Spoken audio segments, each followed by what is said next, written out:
कातिल ने किस सफाई से धोई है आस्तीन, उसको खबर नहीं कि लहू बोलता भी है। कभी कभी जो जुबान नहीं कहती वो राज दिमाग कह देता है, अक्सर जब बात दिल और दिलदार की हो। मैं आपकी अपनी दोस्त सुनीता सुनाने जा रही हूँ आपको एक कातिल प्यार की कहानी। फिर आप ही फैसला करना कि जो प्यार दिमाग जुबान की भाषा नहीं दिल की भाषा समझता है, वो कातिल दिमाग से इश्क को अंजाम देने चला तो क्या ये सही था? तो चलिए चलते हैं दिल्ली से दूर छोटे से गांव के सफर पर, जहां हमें और आपको इस कातिलाना इश्क का गवाह बनना है। आज 21 साल की खूबसूरत रोशनी लाल गुलाबी लहंगे पहनी सजी सवरी मानो कमाल लग रही है। क्यों ना हो, सहेली की शादी जो है वो देखो बारात आ गई। दूल्हे से ज्यादा तो उनके दोस्तों का जलवा है। आखिरकार नजर मिल ही गई एक अनजान से, जो शायद अब अपने से भी ज्यादा अपना लग रहा है। अरे ये तो कमल है, जिसे रोशनी की तलाश थी। वो छत पर खड़ी रोशनी भला कमल से दूर कैसे रहती? ये सिलसिला तो अब इस बारात से खुद की शादी के शहनाइयों तक पहुंच ही जाएगा। मुलाकातों, बातों और प्यार का सिलसिला शुरू हो गया। प्यार भी ऐसा कि गांव के मोहल्ले से लेकर घर तक इस प्यार की चिंगारी उठ ही गई, तो दोनों के घरों में आग लग गई। पर दो अलग अलग बिरादरी है तो शादी नहीं हो पाएगी। न कमल का परिवार तैयार है, न रोशनी के घर वाले राजी। वही समाज और समाज के नियम। आज रोशनी बहुत रोई है, उसकी आंखें कमल को ढूंढ रही हैं। अब मिल भी तो नहीं सकती, घर में कैद की जा चुकी है। वहां आज कमल गुस्से में है। रोशनी से मिलना है, कुछ तय करना है। अब ये प्यार मुंह भी तो नहीं मोड़ सकता समाज के नियमों के कारण। अरे एक दूसरे को तन और मन दोनों सौंपा है दोनों ने, अब ये अलग कैसे होंगे? नहीं हो सकते। पर फिर मिले भी तो कैसे? फोन भी तो रोशनी के पापा ने रख लिया है। खैर रात तो बीत ही गई, सुबह हो गई। ये आज घर में सुबह से भैया और पापा दोनों मिलकर फोन पर क्यों लगे हैं? माँ भी किचन से बाहर नहीं निकल रही, कहीं कोई मेहमान तो नहीं आ रहा। रोशनी इसी ख्याल के साथ एक उम्मीद लगाए बैठी है कि इसी हचपच में कोई मौका मिल जाए घर से निकलने का, दबे पांव ही सही। पर जैसे जैसे वक्त बीता, मेहमान के रूप में लड़के वाले रोशनी को देखने पहुंच गए। जी हाँ, लड़के वाले। रोशनी का ब्याह तय हो रहा है, रोशनी की शादी तय हो रही है। रोशनी के पैरों के तले तो जमीन निकल गई। माँ ने बांधनी वाली साड़ी निकाल कर दे दी जो जयपुर से खरीदी थी, वही जो रोशनी के मन को बहुत भाती है। कुछ समझ नहीं आ रहा रोशनी को, कैसे कमल तक पहुंचाए ये खबर, कैसे अपने आप को इस अनजान के सामने जाने से बचा ले। अनजान का नाम है सागर। सागर एक सीधा साधा बैंकर है, चेहरे पर एक मासूमियत है, लगता है बिना देखे ही रोशनी के लिए हाँ में भर देगा। जिसका डर था वही हुआ। सागर को रोशनी अच्छी लग रही है, क्यों ना लगे। आज आसमानी रंग की बांधनी साड़ी में रोशनी को देखकर कोई भी दीवाना हो जाएगा। पर रोशनी का दिल, दिमाग, जिस्म, जान सब कुछ कमल के ख्यालों में खोया है। सागर के किसी भी हाव भाव का उसे इल्म तक नहीं है। पर शादी तो तय हो गई, अब क्या? तारीख भी तय हो चुकी है। माँ पापा इतनी जल्दी से सब कुछ कर देंगे, ये तो सोचा ही नहीं था। कमल आज अपने कंस्ट्रक्शन साइट पर जा नहीं पाया। किराने वाले माखन ने खबर जो दे दी, रोशनी की शादी हो रही है। अब कमल तो खिसियाकर बैठेगा ही, पर अब क्या करे? आज रोशनी की दोस्त सरोज की जरूरत पड़ ही गई कमल को। आज वो रोशनी से मिलकर ही रहेगा। सरोज ने भी आज इनके प्यार के हाथों मजबूर होकर दोनों की मुलाकात करवाने की कोशिश शुरू कर दी है। चलो किस्मत अच्छी ही है। आज सरोज के भैया भाभी किसी रिश्तेदार के घर शादी में गए हैं, तो देर रात ही लौटेंगे। घर भी खाली है और सरोज पर रोशनी के घर वालों को अटूट विश्वास भी तो है, तो भला उसके घर भेजने से कतराएंगे भी नहीं। तो शायद रोशनी वहां आसानी से पहुंच जाए। आखिरकार सरोज ने रोशनी को घर बुला ही लिया और कमल तो पहले से ही वहां मौजूद। अब दोनों इतने दिनों बाद मिले हैं, तो काले दुपट्टे, गुलाबी सलवार कमीज में अपनी रोशनी को देखकर कमल भला अपने आप को कैसे रोक सके? आज तो न मन को रोकना है न तन को। कुछ घंटों के लिए तो मानो दोनों यूं खो गए हैं, जैसे सारी परेशानियों को वो पीछे छोड़ाए हैं। आज जो शायद हो रहा है वो इससे पहले कभी नहीं हुआ। शायद एक दूसरे से दूर जाने का ये गम, ये डर और करीब ले आया है इनको। पर ये क्या शाम के 5 बज गए, घड़ी की सुई रुकने को तैयार नहीं, ये वक्त थमने को तैयार नहीं। बादल छाए हुए हैं, बरसात कभी भी हो सकती है, अंधेरा हो सकता है। सरोज ने दरवाजा खटखटाया। रोशनी, कमल, दरवाजा खोलो, भैया का फोन आ रहा है, अब शायद जाना होगा। अपने लिबास को ठीक ठाक करते रोशनी ने दरवाजा खोल फोन लिया और भैया से 15 मिनट में घर पहुंचने की बात की। दोनों अलग हुए और ये वादा किया कि जल्द ही मिलेंगे और शादी करेंगे एक दूसरे से। दिन बीत रहे थे, कमल कुछ सोच नहीं पा रहा था, बल्कि सिर्फ हिंदी गाने और फिल्मों का सहारा ले रहा था कि अचानक फिल्म ने ही एक आइडिया दे दी। हमराज देखी और दिमाग में एक प्लान आया। कमल ने रोशनी से फिर मिलने की गुजारिश की। दोनों किसी तरह मिले और तब कमल ने रोशनी से कहा कि वो सागर से शादी कर ले। रोशनी तो हक्की बक्की रह गई कि ये आज क्या हो गया। इतने दिनों के प्यार रिश्ते के बाद कमल ये कह रहा है कि मैं किसी और की हो जाऊं, ये कैसे मुमकिन है। तब कमल ने कहा कि तुम शादी कर लो, पर 1 महीने तक सागर के करीब मत जाना। किसी भी तरह कह देना कोई मन्नत मांगी है अपनी शादी को बचाने के लिए, अपनी शादी को सक्सेस करने के लिए। कोई भी बहाना कर देना, व्रत का, कसम का, मन्नत का, पर उसके करीब न जाना, उसे अपना मत होने देना, उसे अपने आप को छूने मत देना। फिर मैं तुम्हें सब बता दूंगा कि क्या करना है। रोशनी कमल से इतना प्यार करती है, इतना प्यार करती है, तो उस पर विश्वास कैसे नहीं करती। रोशनी ने कमल की बात मान ली और शादी कर। बस फिर क्या था, मंडप सजा, शादी हुई और विदाई भी। रोशनी अपने घर पहुंच गई, यानी अपने ससुराल। शादी की रात ही उसने सागर से एक ऐसी बात कही कि सागर हैरान हो गया। एक सीधा साधा सिंपल सा लड़का जो ऑफिस से घर, घर से ऑफिस, न बहुत ज्यादा यार न बहुत ज्यादा दोस्त। वो समझ ही नहीं पाया कि कुछ ये क्या है, मतलब कुछ ऐसा भी होता है, ऐसी भी चीजें हो सकती हैं क्या, रिश्ते इन सब चीजों को भी मायने देते हैं। रोशनी ने उससे कहा कि सागर, मैंने अपने प्यार को, अपनी शादी को सक्सेस करने के लिए एक मन्नत मांगी है कि मैं 1 से 1.5 महीने तक तुमसे वो रिश्ता कायम नहीं कर पाऊंगी जो पति पत्नी के बीच होता है, इसलिए तुम्हें मेरा साथ देना होगा। सागर ने रोशनी की इस बात को उस पर विश्वास करके मान लिया और उसका साथ देने का वादा किया। वक्त गुजरते गया, 1 महीने बीतने पर ही था रोशनी अपने मायके आ गई। तब कमल से मुलाकात कर कमल ने उसे कहा कि रोशनी, अब तुम वापस अपने ससुराल चले जाओ और फिर मैं जैसा कहूंगा वैसा करो। कमल के प्यार में अंधी रोशनी ने भी हाँ कर दी और फिर वो ससुराल लौटी। वहां जाने के बाद उसका रुख बदल गया।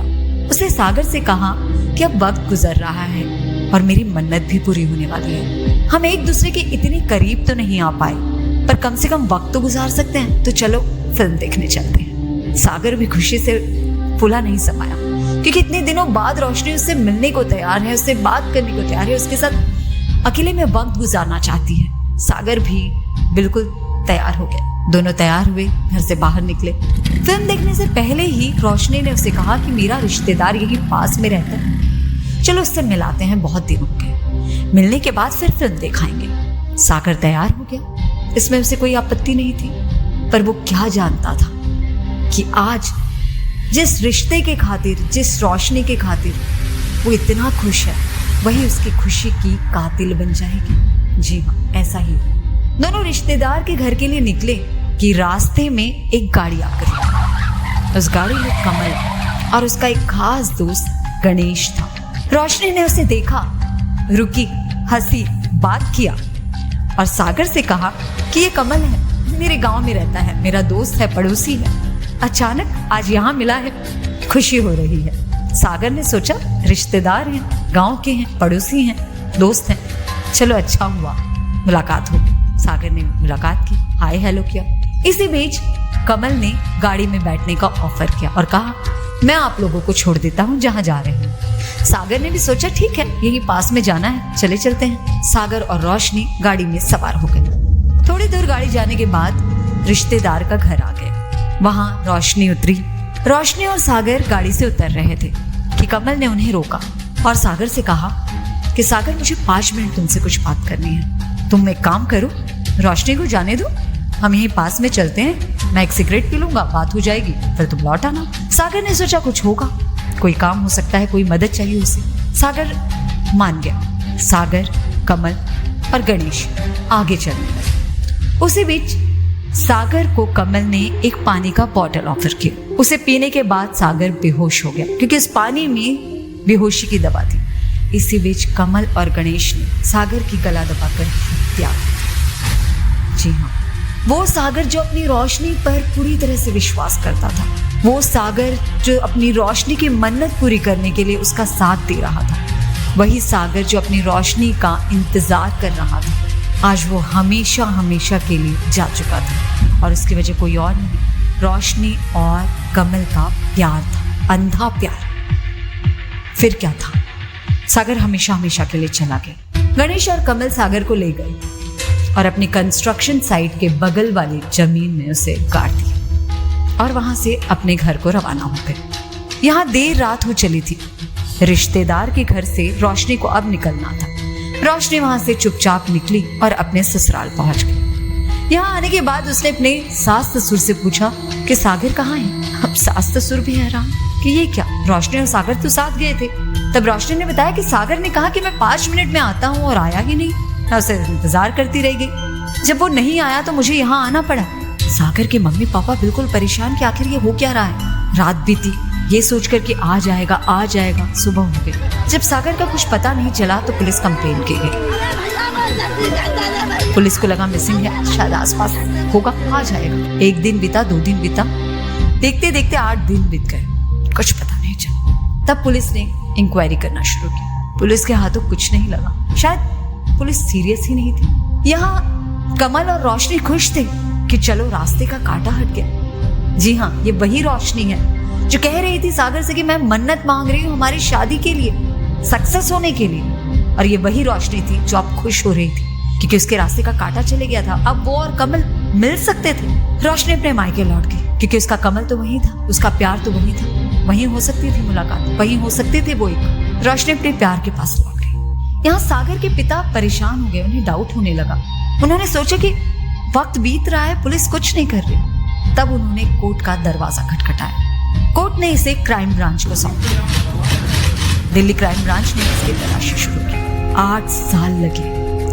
8 साल लगे सागर के कातिलों तक पहुंचने में। 8 साल बाद जब गड़े मुर्दे उखाड़े गए, तब क्राइम ब्रांच के नजरों में रोशनी और कमल का प्यार आया। गांव में पूछने के बाद पता चला कि कमल और रोशनी एक दूसरे से बहुत प्यार करते थे, पर नियम कानून समाज की वजह से उन्होंने शादी नहीं की। तब क्राइम ब्रांच के दिमाग में खलबली मची। उन्होंने कहा कुछ तो है इसका कनेक्शन। उन्होंने पता किया तो उन्हें पता चला कि जिस दिन सागर गायब हुआ उस दिन कमल और उसका कोई दोस्त दिल्ली में ही थे, यानी कि सागर के घर के आसपास। बस दिमाग की बत्ती जली। क्राइम ब्रांच ने उनके ब्रेन मैपिंग की कोशिश की और यह तय किया कि अब इनकी ब्रेन मैपिंग की जाएगी। कमल और गणेश को धरा गया, उनकी ब्रेन मैपिंग की गई और फिर तो वही हुआ जो होना था। जो दिल ने नहीं कहा, जो जुबान ने नहीं कहा, वो दिमाग ने उगल दिया। ब्रेन मैपिंग के बाद कमल और गणेश ने सारा वाक्य बता दिया। कैसे उन्होंने रोशनी के पति को मारा, कैसे कमल ने रोशनी को पाने के लिए उसके पति का सफाया कर दिया, सागर को मार दिया गला घोंटकर, और कैसे उसे कंस्ट्रक्शन साइट के बगल में गाड़ दिया। पुलिस कमल और गणेश के साथ उस जगह पहुंची। जब सागर की लाश को ढूंढा गया तो वो लाश नहीं थी। अब वो लाश 25 हड्डियों में बदल चुकी थी। जी हाँ, 8 साल बाद सागर की लाश अब हड्डियों में परिवर्तित हो गई थी। उन हड्डियों को सैंपल के लिए भेजा गया फॉरेंसिक लैब। वहां से पता चला कि ये सागर ही है। बस सागर के माता पिता गम में डूब गए। कमल और गणेश अब अंदर थे, जेल के अंदर। पर अफसोस, जिस रोशनी के लिए कमल ने इतना बड़ा स्टेप उठाया, अपनी जान तक की बाजी लगा दी, वही रोशनी अब गायब हो चुकी थी। कमल जैसे ही हवालात पहुंचा, रोशनी को खबर मिल गई और रोशनी गायब हो गई अपने घर से। पुलिस कई दिनों तक रोशनी को ढूंढती रह गई और एक मुखबिर के जरिए पता चला कि रोशनी कहीं है और रोशनी को धरा गया। तब रोशनी ने कहा कि मैं प्यार तो कमल से जरूर करती थी, और मैं सागर से नफरत करती थी, क्योंकि सागर ही था जो मेरे और कमल के प्यार के बीच आ गया। पर हाँ, मैं जिंदा रहूंगी तभी तो कमल की हो पाऊंगी। पर जब मैं जिंदा ही नहीं रहूंगी, जब कमल जेल से बाहर ही नहीं आ पाएगा, तो हम कैसे मिलेंगे? तो क्या सिर्फ मन का मिलना ही सब कुछ है?